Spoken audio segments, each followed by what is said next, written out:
Good afternoon, everybody. I'm Debbie Ingalls. I'm the director of the Cool Climate Enology and Viticulture Institute here at Brock University. Welcome everybody back, both in person and online, to the 2024 lecture series. It's my pleasure today to introduce our speaker, CCOVI professional affiliate, Dr. Kevin Ker.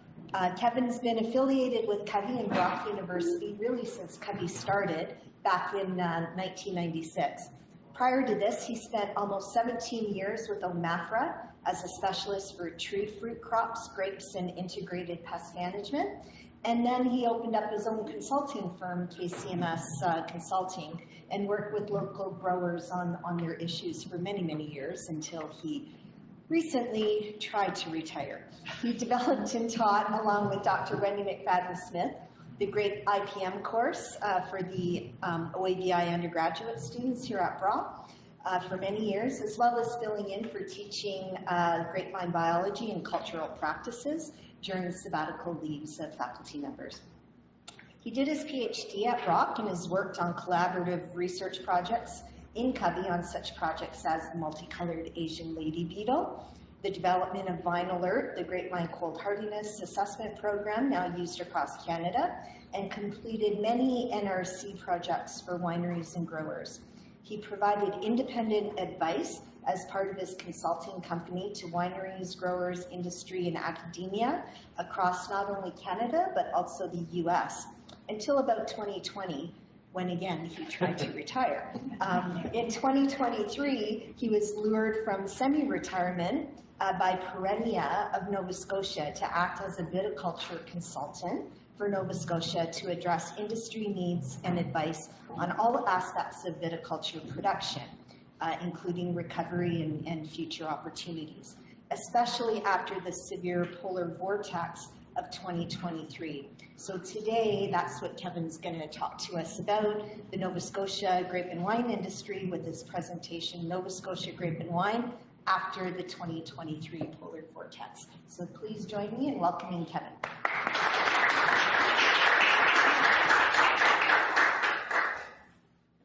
I think back, and that's a lot of writing of somebody who, I was lucky to work with a lot of really great people, so that's kind of why you stick around. As was mentioned, I have been going to Nova Scotia since the early 2000s. This past year they had a rather severe event. Their viticulturalist that was there had unfortunately resigned in January, and they had a polar vortex in February. So I reached out and said, well, I think I might be able to help you a little bit, which turned into spending a week a month on the ground in Nova Scotia for the rest of the year. And it looks like I'm doing it again this year.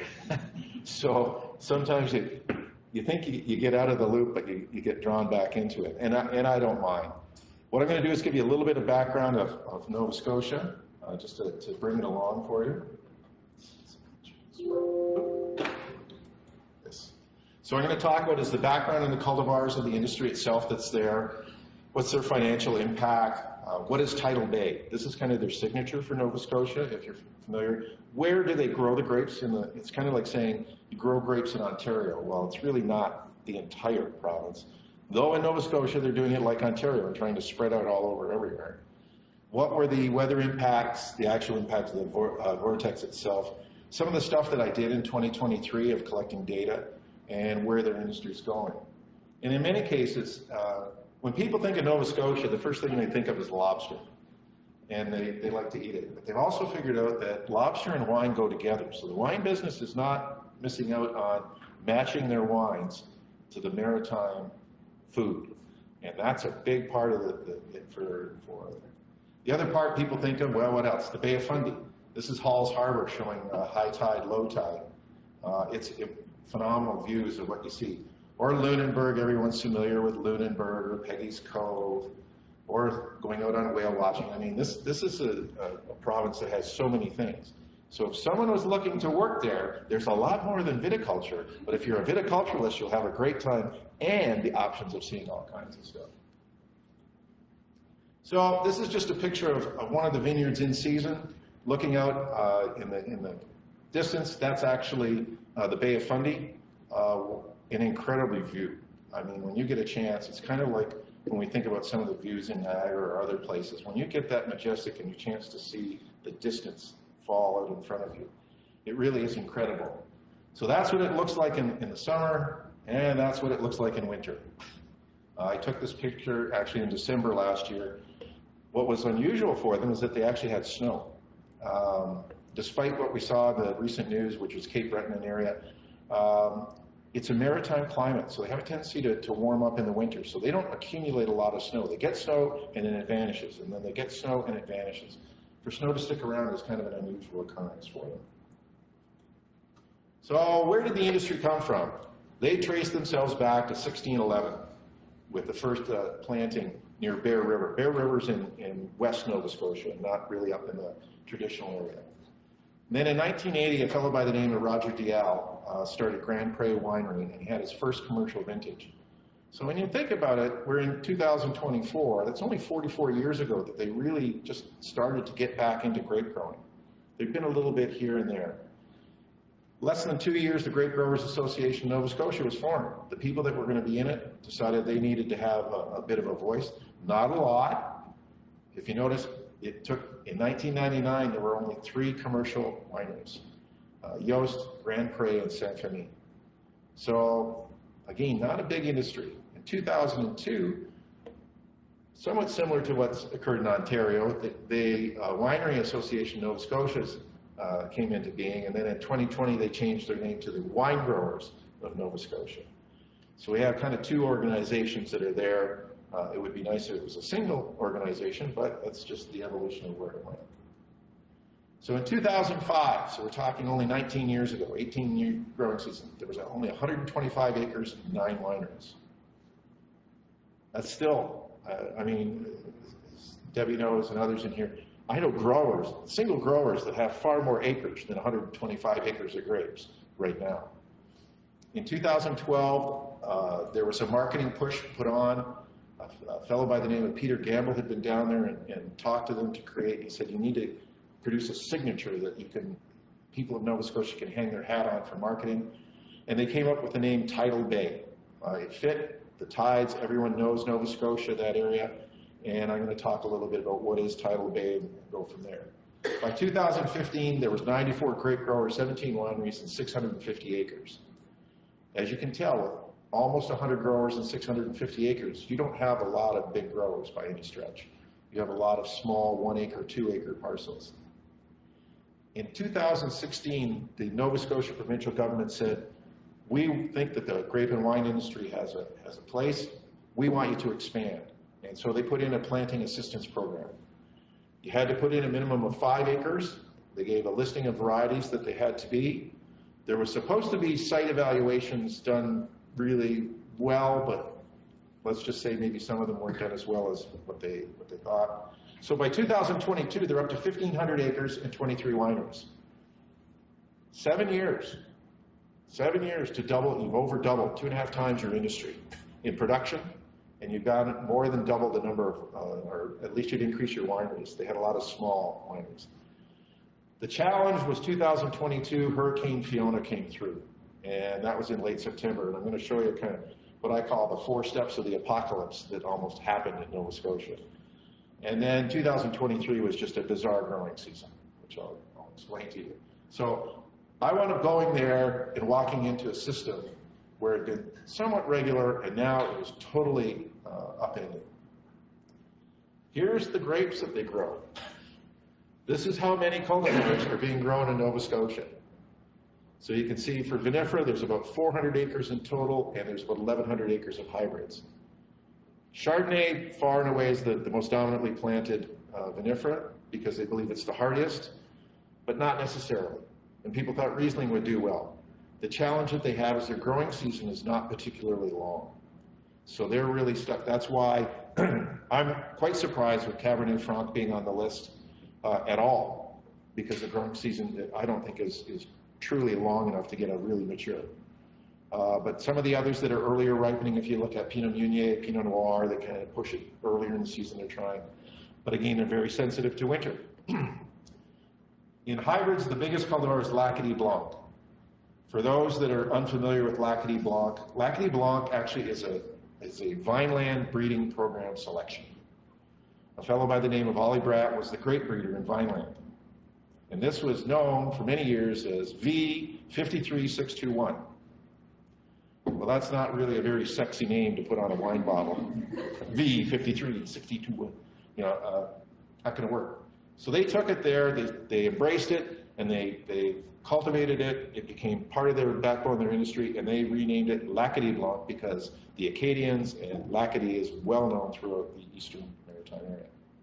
Surprisingly, they grow a number of muscats that fit in as well, and they go along. So you'll see New York Muscat, and then they're also moving into some of the more hardy Minnesota varieties because they were worried about winter. As you notice, Marquette is in there, Frontenac Blanc. So it's an attempt for them to try and diversify. With that, though, comes challenges. You certainly can't take this many varieties and make single varietal bottles. It's just not going to happen. The vinifera, they try. A lot of it's blended, but they will try a single varietal Chardonnay or Riesling and do it on a limited extent. So the Ontario industry is big. For those of you aware of it, and BC is big. Nova Scotia is actually a reasonable size industry. $245 million of economic impact. They have an industry that attracts, they've figured that the wine industry alone is responsible for about 150,000 visitors a year to the province. So the economic spin on this is coming out. And these I got from the wine growers group. They have about 1,100 jobs, full-time, direct through the economic impact of the grape and wine industry. So it's not a small situation. Remember, the whole province of Nova Scotia only has about 1 million people. So 1,100 jobs is a fairly significant industry, especially in the agricultural side. So what is Tidal Bay? Tidal Bay is an interesting little creature in that it was developed with the concept to create the signature wine, as I mentioned. Like the VQA style that's done in Ontario, all the grapes have to be grown within Nova Scotia. They are not taking grapes from New Brunswick or PEI or anything else and allowing them to be used in Tidal Bay. So the amazing part is there's over 20 cultivars. And I have a great challenge because when you buy a bottle of Tidal Bay and you look at some of their percentages, each winery makes a different Tidal Bay, but they all call it Tidal Bay. So as a consumer, I can see the challenges of trying to be consistent of saying, okay, here's the name, I want to go buy that, I know exactly what I'm going to get. The other part that comes into play, because so many varieties are used in it, they change from year to year in percentages. So it's a little bit more a game. Will the 2022 Tidal Bay taste the same as the 2021 or the 2019? Those kind of things can come in. So it's important to realize. So they allow 51% though. In other words, the bulk of the bottle content has to be either L'Acadie Blanc, Seyval Blanc, Vidal, and Geisenheim. These ratios can go, but the bulk of it has to be of those varieties. And then you can see the other 49%, they've allowed for all kinds of things to go in. Now, there are some new varieties that are going to be grown in Nova Scotia that I expect are going to become part of this. There's one that's actually come out of New York called Valvin. Muscat is one. There's some of the Peewee, the disease-resistant cultivars from Germany that they're looking at very much so because they are looking at the industry and wanting to make sure that they're also ecologically responsible. So anything to reduce pesticide use, they're a big plus. And they do have a growing, not large, but a small contingent of organic growers as well that are working hard within Nova Scotia. So here's the growing regions. So what I mentioned before, it's not the whole province, but they are. But this is something that I had to do to try and break it down into kind of growing zones. Now, to put in perspective, there's like 6 growers on the South Shore. And there's like 4 growers really in central Nova. And then up in the upper area when you get into western Nova Scotia up in here, this is probably where the largest winery in Nova Scotia is. This is Yost Wines. They're by far the largest processor. And then they have, and I always like this is NMB means North Mountain Bench. Everyone looks for a term that they can attach, very much like the bench in Niagara, the Lake Shore, and here, all kind of for marketing. Southwest Nova has a little bit. There's some amazingly in Shelburne down here, and there's some as far up as Digby up here and Yarmouth here. But it's one vineyard in each spot. The one vineyard, I will tell you at the beginning, that probably did not have a lot of winter damage was actually located in Yarmouth. It was the strangest thing I'd ever seen. He's a retired fisherman. He had stuff in it. I was in shock. I was in shock compared to everything else I saw across the rest of the province, and I'll show you some of the pictures. And there is a small, there's a small group that are trying to grow them actually in Cape Breton. If you watch the news, yes, that's where the 1.5 meters of snow fell in that massive storm that rolled through Nova Scotia. Up here, North Mountain Bench and Mid-Valley, Gaspereau, and Minas Shores, up through here, they got about 45 centimeters of snow. So it's like anything on news, they always show you the biggest rather than showing you what everybody else got. So what happened? This is a real quick one. I mentioned about the 4 plagues. Then Hurricane Fiona, then final record-breaking events. Well above average early winter temperatures, which resulted in reduced winter hardiness. They had a drought like spring. Do you remember all the forest fires in Nova Scotia they were reporting on the news? That was it. Then, all of a sudden, in the middle of June, the taps turned on, and there's one. 53 out of 92 days from June through August, they had rain. They had 2.5 times the normal season rain in 3 months. So they went from forest fires to basically some spots that were floods. Never seen it. And then to top it off, in the first week of September, Hurricane Lee came rolling up, so they had to go through and try to harvest. I admire these people. I admire Nova Scotia. I really love the province, but boy, if you told me that that's what I was going to get, you really want to question your sanity at times, I think, that you're going to have to deal with that kind of stuff. So this is just a couple of quick slides showing Fiona as it went rifling up relative to the other map. And then they had their forecast lows. The vortex came in on February 3rd and 4th. They hit -26 in Halifax. For some of the varieties that should have been on the cusp, but I'll explain why this was actually damaging. Normally they get protected as well by the Bay of Fundy in here, there, and the North Shore.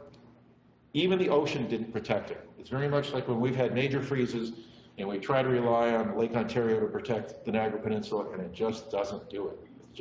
It's overwhelmed. This was just where some of the major fires were, the Tantalon fire, so again, the situ. And then finally, summer rainfall. These are some of the things. So June 1st through August 31st, all down through here, the South Shore had, well, Bridgewater, 900 millimeters of rain. They had a point up here around Windsor, which is just up in this area, where there was so much rainfall that the river was going to flood the dikes. It was going to go over the banks. They were so worried that the river was going to break. In a single storm, they were showing, there's an example, Bridgewater got 262 millimeters in a single storm event. It was mind-boggling. And then just a quick one to show the average that by the 15th of September, they were way above. The black line here is the average, and the red line is, that's what they got last year. So not far from 2019, but it's just the way it came. It was just such a massive increase. And then finally, Hurricane Lee. I landed, I got back one of my trips. I was in Nova Scotia 7 days after Hurricane Lee went through. Fortunately, all the grape growers, whatever grapes were going to be harvested, they actually picked everything prior to it. They learned from the year before of Hurricane Fiona, get the grapes off the vines or you may not have anything to process. Well, they were already in a short crop situation. So they just kept continuing. They said, let's just get what we can and get out of it. And I'll show you a picture of what happens when you get have a vineyard nearby and you get salt spray from the ocean. And the fact of what happens to the leaves on the vines is not good. So again, just a reminder of what the growing areas are. So why is this important? Harrison Wright of Agriculture and Agri-Food Canada of Kentville does low temperature monitoring, very much like the Vine Alert stuff that is done, Jim does with the programmable freezers, I did for many years. And he broke it into 3 areas, central part, southern part, and what he called the northern part of the province. So here are the average temperatures. And on the right-hand side, you can see minus 27.1, minus 25.2. The southern area was a little bit better, it was minus 23.7. Depending on where you were, there might have been some fluctuations. But the dilemma was this lasted for 30 hours with 40-kilometer-per-hour wind at the same time. Now, I don't know how you feel, but I can go out into a winter storm with a nice parka and everything on, and I can probably last for a couple hours. But I don't think I'm going to last in a parka for 36 hours and then throw 40 km winds on top. Grapevines, yes, they're dormant and everything else, but that's still incredibly hard on the vines. And they're showing actually that extremely prolonged temperatures that may not be as cold as what you think for damage will actually damage the vines. And that's it. That was pretty much what happened. So here's the other thing was the difference in bud hardiness. And the most surprising thing were the hardest vines lost their hardest, or did not get as hard as they should have. 3.5 degrees Celsius temperature difference between the absolute low that they could have survived, which normally would have been minus 28.8 for Lacadie and minus 29.7 for Marquette. They only got to minus 25.4 and minus 26.3. So if you remember the slide before where they were showing temperatures at minus 25.6 and minus 27, even those varieties were getting damage. You would have expected in a normal year, minus 28 should have handled it.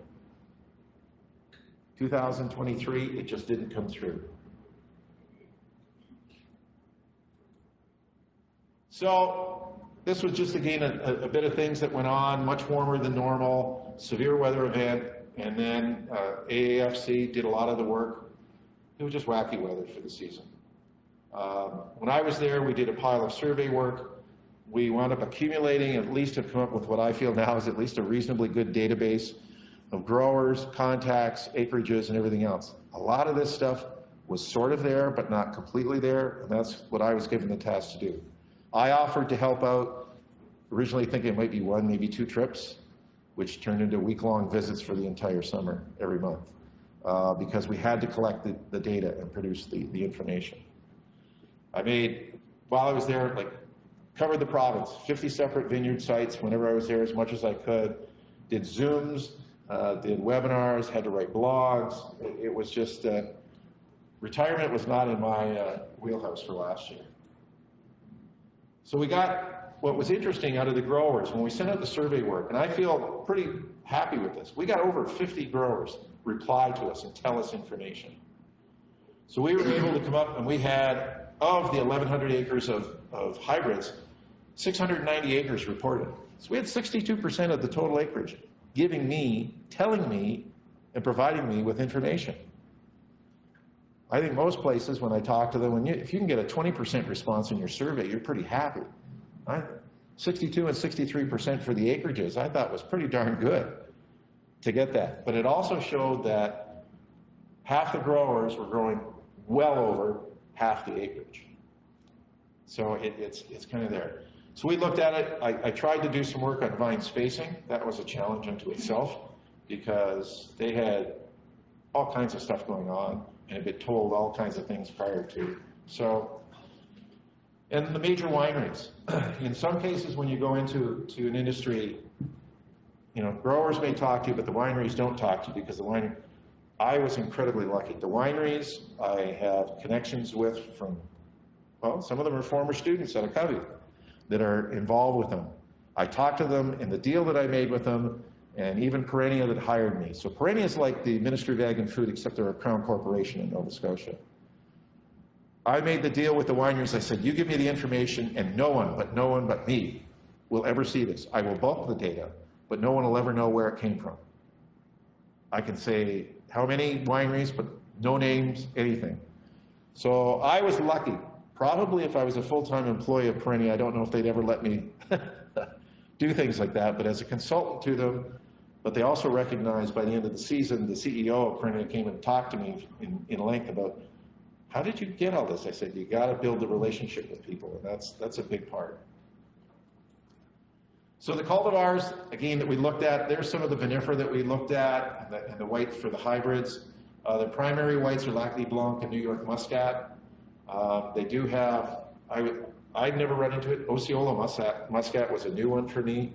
They're growing another one called Valvin Muscat, which is coming in from New York State, because they like the Muscat flavor in the blend of the tidal blade. But it matches the maritime palate and food. So it's one of those classics of sometimes somebody from the outside may say, oh, this is just bleh. No, it works and it's good. And when you're there long enough, it gets really good. So it's just something to never throw anything out. I used to have I had a challenge with, I'll call him I don't know what you should call it. Well, Donald Zeraldo had always told me we were looking at varieties, and he was very strict on this, and I'm going, don't make it so narrow that you're not ready to deal with the future, because there's going to be stuff come along, and you may back yourself into a corner without thinking it. You know, you want to be exclusive, you want to do this, but then again, you have to look at what can happen, and Nova Scotia is doing it. So basically, I had to go in and I looked at it and I said, okay, some of the varieties are going to have some crop, so we classified them as recovery. Renewal, no crop at all, but will the plant be alive and can we get it to reestablish itself? And finally, the last one was, to quote Monty Python, dead is dead. It's bereft of life. And you're not bringing it back. And I had a challenge with a number of growers that they would see a vine start to give a little tuft of growth in one spot, thinking, oh, I can save it. No, just give it long enough. It's the last gasp. And so it's come along. So here's an example of what we were looking at. So the canopy doesn't look too bad, except normally there would be far more leaves and far more shoots. And these were pruned in many cases, and I'll show you the pruning, where they left 3 to 4 times the number of normal buds and canes to try and get anything to grow. Some renewal, yes, they started, if we could, around the head, or we looked at from the base, we would bring suckers up. And again, another example of, there's no fruit, but these are vines that are in the renewal. Or suckers from Lackady, some late season growth. So there was optimism coming along, at least stuff was going. The dilemma was, again, a very dry spring. The bigger problem was an incredibly dry spring, you don't get bud very fast. So we didn't see this for the longest time. And there was a lot of people that were right on the brink of questioning whether there was anything alive in many spots. And then it came. Some vine death, they're going to have to replant in some instances, and then there's other ones where when it looks like this, you know that's pull it out and start again. The infrastructure in Nova Scotia really isn't there, the hard part. There's no real commercial people around that do custom trellis work. When they had the planting program, they could bring in the GBS planters, but there's no one in Nova Scotia with a planting machine. There's no commercial nursery within Nova Scotia, so they have to buy from outside. These are all things that they need to work on to achieve a little bit more critical mass, to be a little bit more self-sustaining. But these were, in many cases, 60% of the vines were dead. And I said, 60% are dead this year. Within 2 years, the other 40% are probably going to be dead. They may hang on for a little bit, or you may have a vine that looks great. It's the outlier. You can't work with that. There was no standard vine spacing. I saw spacing down as narrow as 60 centimeters between vines and 2 meters between rows, up to 3 meters between rows, and probably 1 meter, 6 meter, 8 between vines, all over the map, and every bit of in between. The tight spacings were done more on the vinifera than it was on the hybrids, and people are learning, because now the tighter the spacing, the more specialized equipment you have to have, and they realize now under a severe winter freeze, well, this may not be exactly what they want, but they are going to work with it. So I had to come up with numbers of vines, because we were trying to estimate vine numbers across the province. So again, they looked at it, and it's been done here in Ontario. Here's an average spacing for this, so we can come up with some ballpark vine numbers. This is probably the telltale numbers, and the ones I'm not overly thrilled about, but here. Average vine death for the vinifera was 45%. In other words, I estimated that there's almost 330,000 dead vines right now. That number will grow. Hybrids came through better in terms of death. They only had about 70,000, or 6% of the vines. That's workable in a vineyard. You can deal with 6% vine death random throughout a vineyard or even higher in some spots. The dilemma was here for the vinifera, the ones that were alive, we were having a real problem of only roughly a third of them were actually throwing reasonable suckers. So that's why I think our numbers are going to drop in terms of what's going to be available. In terms of the hybrids, they were much better, 14%, but they didn't need that many suckers on the weakened, highly weakened vines. There was absolutely no crop, zero, none, nada, bupkis for vinifera last year. Not. There was, and I keep emphasizing, they did. There was 1 ton at one place from Yarmouth that came in, but that was a 12-acre block. And they walked through and they picked whatever they thought they could get for the winery just because. All of the hybrids had some reduced crop. There was not a vineyard that went unscathed.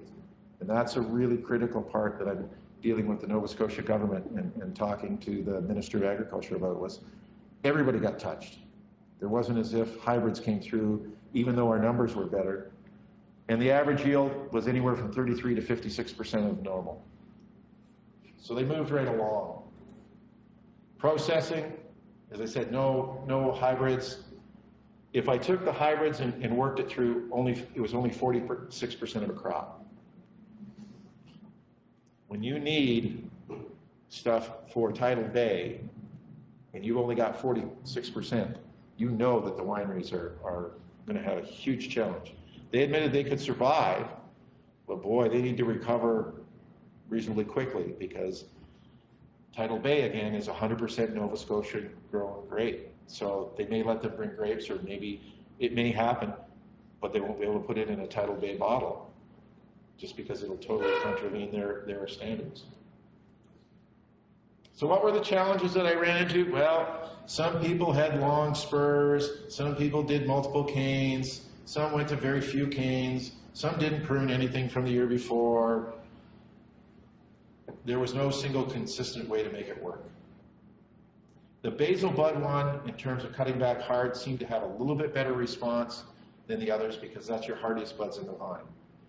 But when we get into 50 and 60% primary bud damage, then I know that there's going to be trunk damage and cordon damage if they're cordons. The other thing was the crop was clustered around the head, if that's the only place where the buds were coming from, or they were falling onto the ground, or they had uneven fruit set because of the weather. This all led to another challenge. Vinifera, no crop.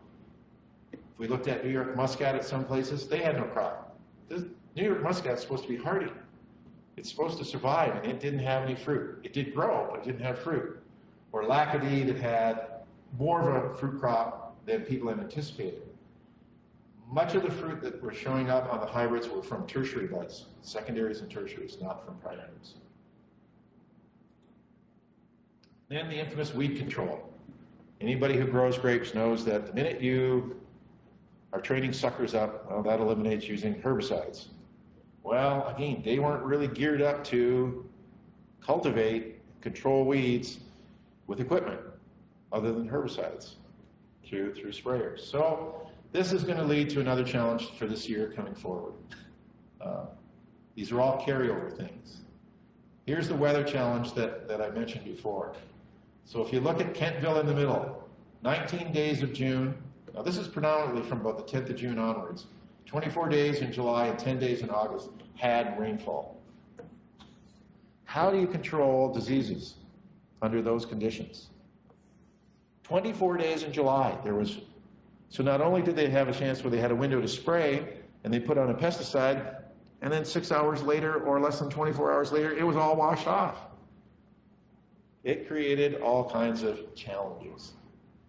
But I give them marks, people worked hard. Pest control, really odd thing. And this one on the left was something that I found. You can't really, it's hard to see, but there's this brown, and it's dirt all the way up the trunk.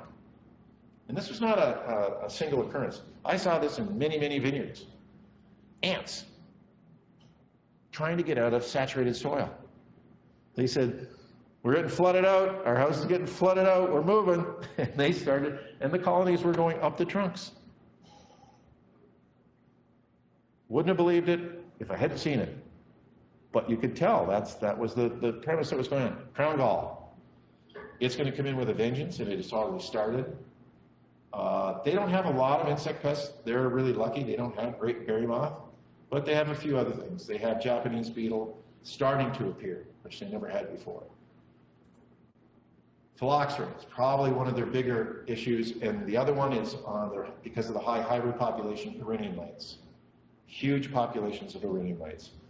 Phylloxera, Deb Moreau at Agriculture Canada is doing a lot of work on phylloxera, and so she's been really good at helping, trying to set up some models or ideas and monitoring systems so people can time things. There's not a lot of products, but we're trying to look at things. Iranian mites, we're looking at finding better ways for them. Sometimes it depends on materials they have, what they can use. I think a number of people are going to start looking more at the oils, early season as a suppression approach for them. So I think that'll go along pretty well. And the other one was the regular rain, and downy mildew came out with a vengeance. It decided it was going to beat the daylights out of, and it didn't care where you were or what you got. People had downy mildew. So even if you had a little bit of fruit, you still wound up with infections of downy mildew coming in, which complicated it even more in trying to look at the fruit quality that was coming out of it. Black rot. Not a lot of places with black rot, but they do have it. The other thing that the East Coast has that we don't see as much in Ontario and BC, anthracnose. Another issue. The dilemma with black rot is that there are no good organic controls for organically certified materials that will control black rot. And people are trying to be organic in Nova Scotia as best they can. This is going to create havoc because once it establishes in an area and builds up an inoculum level, like all diseases, it takes a long time to try and reduce that inoculum back down to more manageable levels. So this year is going to be even more critical for them. The hard part is many growers had no income. So basically, they spent a lot of money last year with no money coming in. To try and convince them to spend extra money this year is going to be a challenge. There are some support mechanisms they're looking at, but it's something to be aware of. The other thing was that vines and the ones showing late in the season, all of a sudden, they started to regrow because the soils dried out, the weather got warm, and suddenly they started throwing shoots again. So the vines weren't hardening off going into winter. They weren't starting to get properly acclimated going even into this. So far, knock on wood, they haven't had any cold temperatures to the point where there's likely going to be some bud injury, but it's something that had me incredibly nervous. That one down here, this is a vineyard. This, if you notice, no leaves. That's the ocean. When hurricane or tropical storm Lee came in, the winds were so big and the size of the waves, and it hit break walls, and it created a salt spray that went for hundreds of meters inland and covered. And this guy's vineyard got covered. And when I went there, I was there a week after, all the leaves were gone. Every leaf had been basically salt toxicity. It just didn't take it. And the other one was a lot of things with grapevines. I've run into this periodically in Ontario, and I've seen it in BC in a few spots. Aerial rooting. The vine has gone into a shock mode of saying, we have something wrong, we need to form roots. Because the cells of a grapevine are totipotent, in other words, they can form roots, they can form shoots, they can do whatever they want. They were trying to form root initials and go out, but then when it got dry, all you see is the remnant of a lignified and aerial root. I'm not sure exactly what this is going to turn out to be in the long run, but again, oddities that you run into. I've been doing this, my first summer working in research, and to today, if I add the numbers up, this is my 47th year of doing this stuff. And I've only seen these things a handful of times. So it's, I really date myself when I say stuff, but that was my first summer at Agriculture Canada and Vineland when I worked on pest control and things. That's what I call my first summer really working in kind of research with grapes and stuff. It's amazing the stuff that you run into. You never stop learning. And here's an example of when they had the massive rain. I've seen this in Niagara-on-the-Lake. I've actually been down in vineyards one year, and I have pictures showing the same thing for when all of a sudden it was so flat, the tile draining, all the tiles, all the road drains, everything was absolutely full. There was no place for the water to go, and they had much water. I saw something similar to that as well on Pelee Island one time, and they had a massive storm come through, and they flooded the vineyards, and the flooding was so bad they actually found fish in the vineyards. Now, there's no fish in this one. This is from a creek running by, but on the good side is the vines, that water was gone in less than 36 hours. So I think they're gonna, it's something to watch. So what are the current concerns? And time is working just about right. I'm concerned about the vine collapse and the vine numbers and what's gonna happen to them. I'm concerned for growers that they're gonna try and recover their losses. They're gonna see buds grow this year and they're gonna put too much crop on a weakened vine and may result in problems. We went through this in Ontario. Dr. Ingalls will remember 2003, and also in 2004, people had a big crop, and then 2005 came along and said, you shouldn't have done that. And so that's what I carry to these people when I go give my advice. I said, I've been through this before. I've watched this. Be aware. Weed and disease control are going to be huge because of the inoculum levels that are left over. Vine sourcing, going to be a huge issue, but they do have, and I'm sure Sud is aware, they can do virus testing for specific stuff in Nova Scotia. So for some of the hybrid people that use own-rooted plants, at least they can check their plants ahead of time. And Dr. Wright is looking at the impact, he's trying to look at the impact of viruses on the hybrids, because they don't seem to be quite the same as what we're noticing with vinifera. And there's going to be a change. There's going to be a rebalancing of the cultivars being grown. There was a big push for vinifera. Everybody wanted vinifera.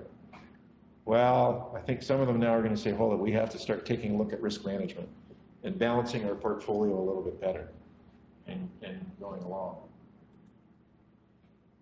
All of these people, and I want to give credit to them because these are the people that helped me out for the year. Jennifer Haverstock, who is the director at Perennia, and Lisa. Lisa came along. She'd never really worked with grapes, but they hired her as a research technician to work with me for the whole summer. We covered the whole province and everything else. Nova Scotia Department of Ag and what they're doing. Steve, the Grape Growers Association of Nova Scotia really helped me out. I was at their annual meetings and all kinds of stuff and seminars. Harrison Wright and Deb Moreau of Ag Canada, again, wonderful people. And it's important to recognize some of the Jörg Stutz of Grand Pré, Gina Haverstock is a graduate, and well, Rebecca is as well, of the CCOVI program, working out there with Devonian Coast. They're the largest processing winery in Nova Scotia. And Lightfoot and Wolfville, Josh Horton was one. He actually went through the Niagara College program that's out there. But these are people at least helped me. Sometimes you can be frozen out, and I wasn't frozen out of it. I was actually brought into the system and really lucky to access the data. And these are the people that really help. And with that, I've got one other slide than this one. So this is Jennifer and this is Lisa. Lisa jokingly would take every time I was down there, she'd take those selfies in the car and then post them on the Perennia blog site saying, he's here. and people would phone and try and organize trips. So I guess I'm leaving it wide open right now. I'll have one finished slide at the very end, but for any questions here or from the web or people that are watching, if they are watching externally. Yeah, Ron's just excited to get a copy of your slides afterwards. Yes. Yeah, I'll make sure there's a PDF available and it'll get posted. Thanks, Kevin.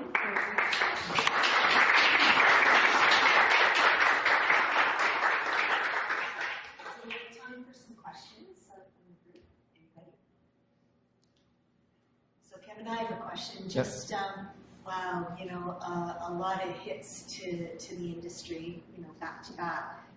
What sort of financial support are they getting both provincially and federally to help weather this storm until, you know, they can balance and figure out what the future is going to be? So the Polar Vortex fits the criteria for ag recovery, which is the federal level. And people in Ontario got some monies from that. It's about 18 months, though, after the point of when you start the process. It's never as fast as they hope. The Nova Scotia Department of Agriculture and I had announced shortly after the Vortex that all of horticulture in Nova Scotia was going to give, they were being given $15 million to allocate to the industries to help them deal with the Vortex situation. But this includes strawberries, high-bush blueberries, wild blueberries, raspberries, tree fruit, so anything, even vegetables, all part of anything that was a horticultural commodity.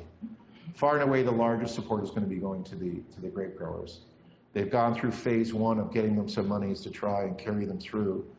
They've opened up for phase 2, and there's likely going to be a phase 3 that's going to come along. To me, it's not just the Polar Vortex, right? I mean, then they had, you know, these huge storms and the lack of disease control because of the, you know, just the sheer amount of rain that they had. Yeah. And all of those are additional stressors.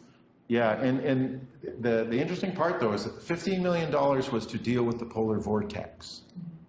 So I spent a lot of time, that's why the vine death numbers, replant numbers, all of this stuff was highlighted more than talking about the actual impact, because every commodity in Nova Scotia fought with, I was shocked to find out how much damage there had been to their field crop industry because of the adverse weather.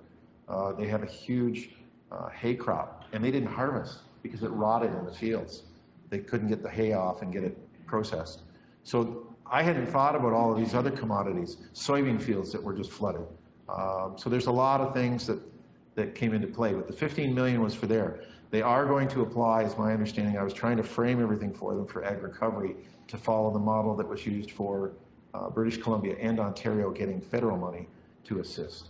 But they deal with, based on ag recovery, is to deal with extreme expenses above and beyond normal. But they won't pay for vines, and they don't pay for, like there's certain things that they can't, that they don't fund, that hopefully will come through. When I met the minister, he was at the annual meeting for the grape growers of Nova Scotia, so the room was packed, and he's in there. And he went to leave, and I was talking to him, and he said, you could see them, how the classic, they want to leave and take the door. And he got to the door, and I don't know what made me think of this, and I looked at him, and I just said, hold it! You can't leave! And hold it. Some bozo from Ontario, like me, telling the Minister of Agriculture, don't leave. And when he stood there, though, but what I did was I told him, I said, everybody in this room says thank you because you at least allocated some monies immediately for them. And he got a round of applause. And I said, the best thing that association ever had happen was they sent a minister back to cabinet feeling good. And he was going to be able to walk back in and tell them around the cabinet. So when they ask for extra assistance, which they likely will, they're probably going to have a better response because he was treated well. So that was my little luck on the side, but I thought about it when I left it after the meeting. Did I really do that? But then again, I'm known to do things that don't quite match the norms. 2 more questions have come in from online. Is there anything that growers could have done to mitigate the impacts of the cold snap? Or what should they do moving forward? They don't, the type of event that came in, we have a lot of wind machines that are used to mitigate winter temperatures. Probably would not have worked. The winds that were associated with it, the wind machines wouldn't have been effective or been able to have been used. So that was one thing. However, in terms of mitigation, and it's part of what I'm doing this year is going to get them into, they don't do a lot of hilling of their vines and protecting and renewals and getting into that. So I think more are going to take a good look at it. I'm going to try possibly to pull out of, as I call it, pull out of the memory bank from way back. And Debbie will remember John Marinisson, when he started planting the first reds, he would always have a sucker come up from the bottom and lay it down and then bury it with soil. So it was there for the following year to be protected. And I think there are people that are going to try that. I've been listening to some really good webcasts and talking to a few people about different training systems to try and also reduce the amount of crown gall by almost going on a 3 to 4, I'm talking about 5 maximum year lifespan of a trunk, and then it's renewed.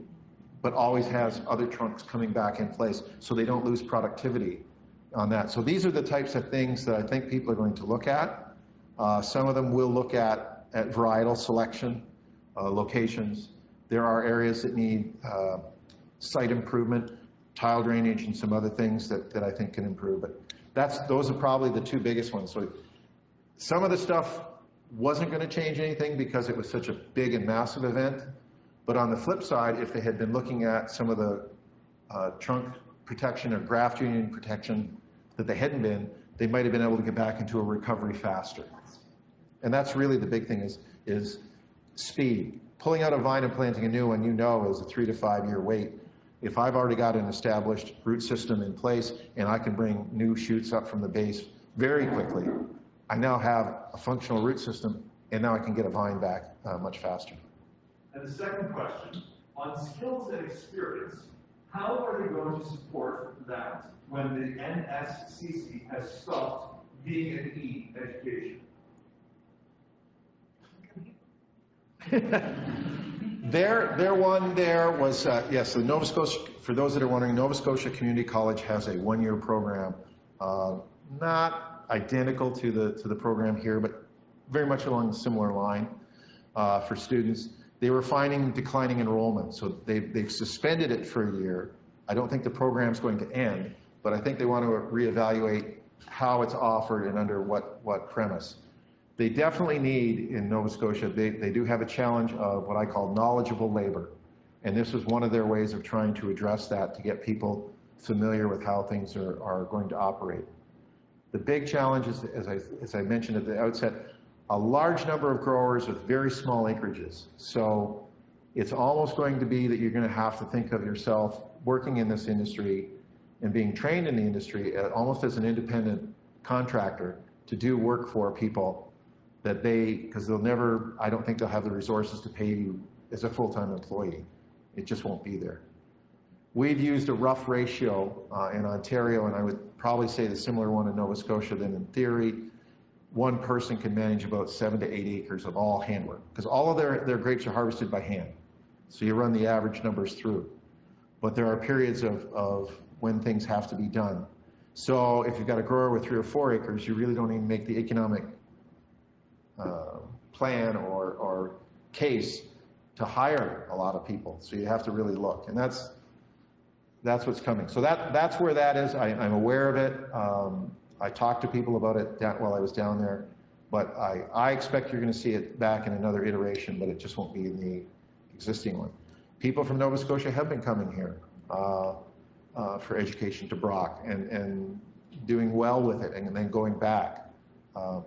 If someone, like I said, if I was 15 years younger, I'd be their VIT person now.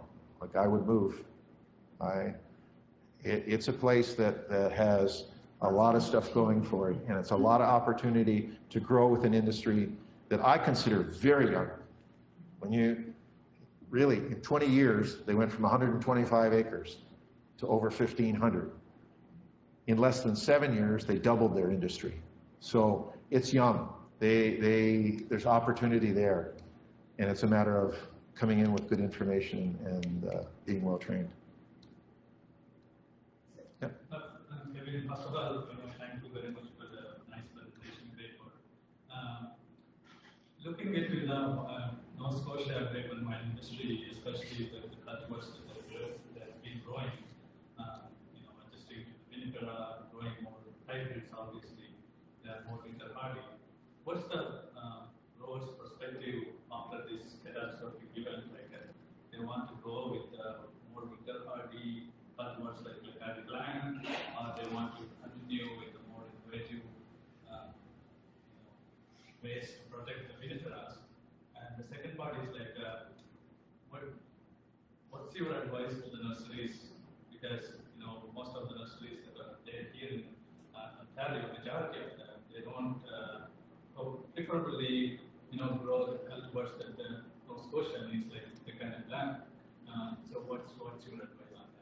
Well, the one is there is going to be a rejigging. I think you're going to see the vinifera acreage slightly decline, not dramatically. A number of the wineries are making some signature varietal wines and doing it. plus they know that they can blend some of them in. They're going to rethink their practices of how they manage the vines and protect the vines. That was part of what I was asked to come in and assist them with. And so there are practices: hilling, weed control, sucker renewal, routine. There's a variety of things that kind of got lost for a few years, or really hadn't been thought about because they'd never experienced anything like this in their 20 years prior.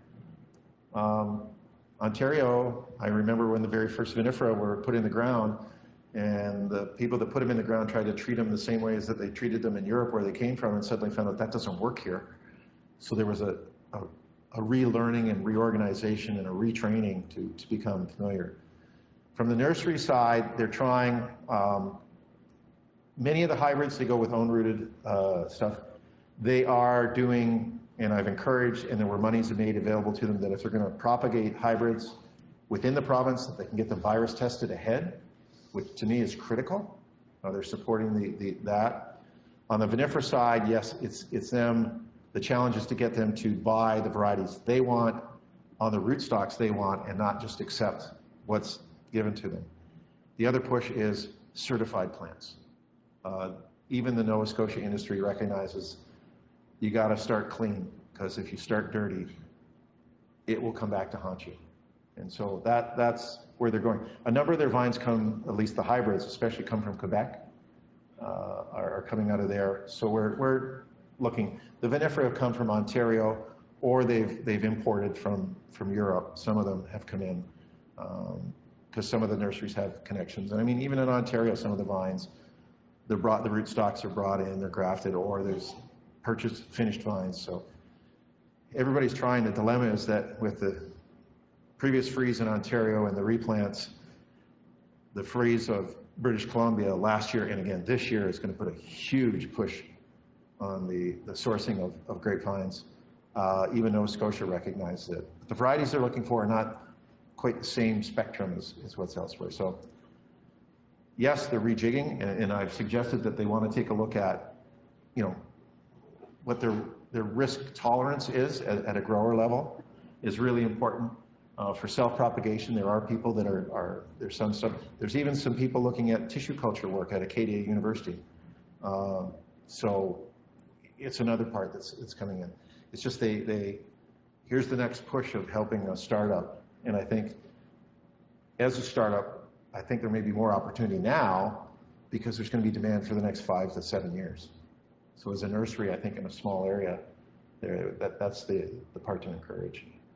Yeah, it's very interesting when you said that Acadia Black, they were initially developed here in Ontario, Wine Analysis Center, and then probably popular more in Nova Scotia.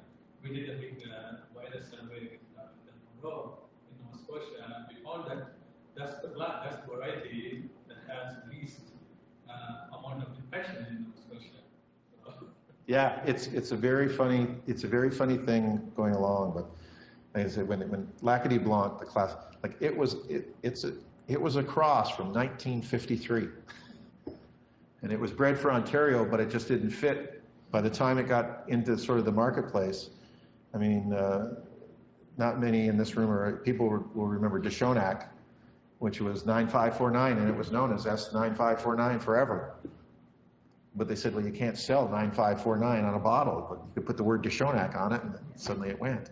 So it's the grape and wine industry is a lot of fun, and everywhere I go in Nova Scotia, if you really want to have your brain dig back to what you learned way back, I had to pull out a lot of stuff out of the where the moths were hanging out in the parts of my brain to rethink this and say, okay, but they're open to it. So I think it's there.